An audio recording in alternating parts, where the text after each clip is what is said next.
আর্জেন্টিনার স্কোয়াডে বিস্ময় বালক নিকো পাজের দিকে এখন সবার নজর। মেসি এবং পাজ গুরুত্বপূর্ণ ম্যাচগুলোতে একসঙ্গে জুটি গড়ে বদলে দিতে পারেন ডিফেন্ডিং চ্যাম্পিয়নদের আমেরিকা বিশ্বকাপের ভাগ্য। প্রশ্ন হচ্ছে, মেসি ও পাজ একসঙ্গে খেললে তাদের পজিশন কি হবে? আজ আমরা এই ভিডিওতে ট্যাকটিক্যালি মেসি পাজের পজিশন নিয়ে আলোচনা করব। দুজন একসঙ্গে খেললে কার ভূমিকা কেমন হবে।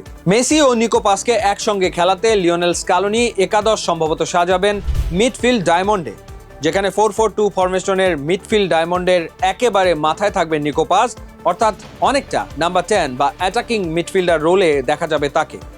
ফ্রন্ট লাইনের দুজন ফরওয়ার্ডের মধ্যে লেফট সাইডে থাকবেন জুলিয়ান আলভারেজ আর রাইট সাইডে লিওনেল মেসি। মূলত মেসি ও পাজকে কেন্দ্র করেই আবর্তিত হবে স্কালোনির ডাবল প্যারাডক্স ট্যাকটিক্স। এই ট্যাকটিক্সে মেসি যখন রাইট ফ্ল্যাঙ্ক থেকে নিচে নেমে চলে আসবেন, তখন প্রতিপক্ষের লেফট ব্যাক তাকে মার্ক করতে সামনে এগিয়ে আসতে বাধ্য হবে। একই সাথে তাদের হোল্ডিং মিডফিল্ডারও মেসির জন্য 2 ভার্সেস 1 পরিস্থিতি তৈরি করতে কিছুটা রাইট সাইডে চেপে যাবে। কারণ আর যাই হোক, মেসিকে সামান্যতম স্পেসও দিতে চাইবেন না প্রতিপক্ষের কোচ। এখানেই লুকিয়ে আছে আসল মজা। প্রতিপক্ষের হোল্ডিং মিডফিল্ডার যখন মেসিকে চোখে চোখে রাখতে পজিশন ছেড়ে রাইট সাইডে চেপে যাবেন, তখন মাঝখানে একটা শূন্যস্থান তৈরি হয়। ঠিক তখনই বাঁ দিকে তৈরি হওয়া ওই শূন্যস্থানে উঠে আসবেন নিকো পাজ। এখন প্রতিপক্ষের ওই হোল্ডিং মিডফিল্ডার যদি পাজকে কাভার দিতে আসেন, তাহলে মেসি এবং পাজ উভয়ের জন্যই 1 ভার্সেস 1 সিচুয়েশন তৈরি হয়। 1 ভার্সেস 1 পরিস্থিতিতে মেসি এবং পাজ কতটা ভয়ঙ্কর তা আপনি জানেন।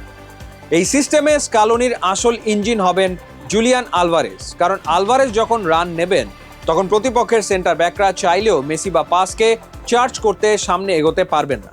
সামনে এগোলেই পেছনে আলভারেজ একদম ফাঁকা হয়ে যায়, ফলে প্রতিপক্ষের ব্যাকলাইন বাধ্য হয়ে পেছনের দিকে ড্রপ করবে।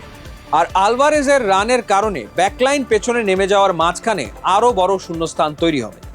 এই যে স্পেস বড় হলো, এই স্পেসই হবে মেসি অথবা পাজের আসল পজিশন।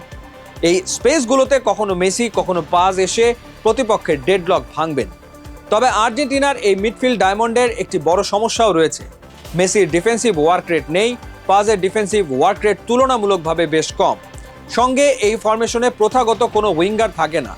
তাহলে এর সমাধান কি? এই ক্ষেত্রে রাইট ব্যাকে নাহুয়েল মলিনা এবং লেফট ব্যাকে নিকোলাস তাগলিয়াফিকোকে ওভারল্যাপ করে উপরে উঠতে হবে।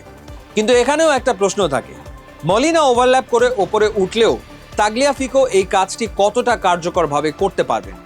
মিডফিল্ড ডায়মন্ড ফরমেশনে খুব দ্রুত গতির ফুলব্যাক প্রয়োজন, আর লেফট ব্যাকে তাগলিয়াফিকো কিছুটা ধীর গতির। তাই এই মিডফিল্ড ডায়মন্ডে পাজ ও মেসি একসঙ্গে মাঠে থাকলে স্কালোনি সবার আগে লেফট ব্যাকে 2 গতিশীল ফুটবলার নিকোলাস গঞ্জালেজ অথবা ভ্যালেন্তিন বার্কোকে একাদশে নিশ্চিত করবেন। সবচেয়ে মজার ব্যাপার হলো, মেসি ও পাজ সেন্ট্রালি প্রতিপক্ষের ডিফেন্সকে ব্যস্ত রাখায় উইংয়ে 2 ফুলব্যাক একদম ফ্রি স্পেস পাবেন ক্রসিং বা কাট ব্যাকের জন্য। মেসির ডিফেন্সিভ ওয়ার্ক রেট একদমই নেই বললেই চলে, এবং পাজেরও কিছুটা কম। এই সমস্যার সমাধানে ডায়মন্ড শেপের একেবারে নিচে থাকা হোল্ডিং মিডফিল্ডার পিছনে এসে 2 সেন্টার ব্যাকের মাঝে দাঁড়াবে প্রতিপক্ষের কাউন্টার ঠেকাতে। একই সাথে মিডফিল্ড ডায়মন্ডের বাকি 2 সেন্ট্রাল মিডফিল্ডার ট্যাকেল এবং প্রেসিংয়ের মাধ্যমে মাঝ মাঠের নিয়ন্ত্রণ নেবেন।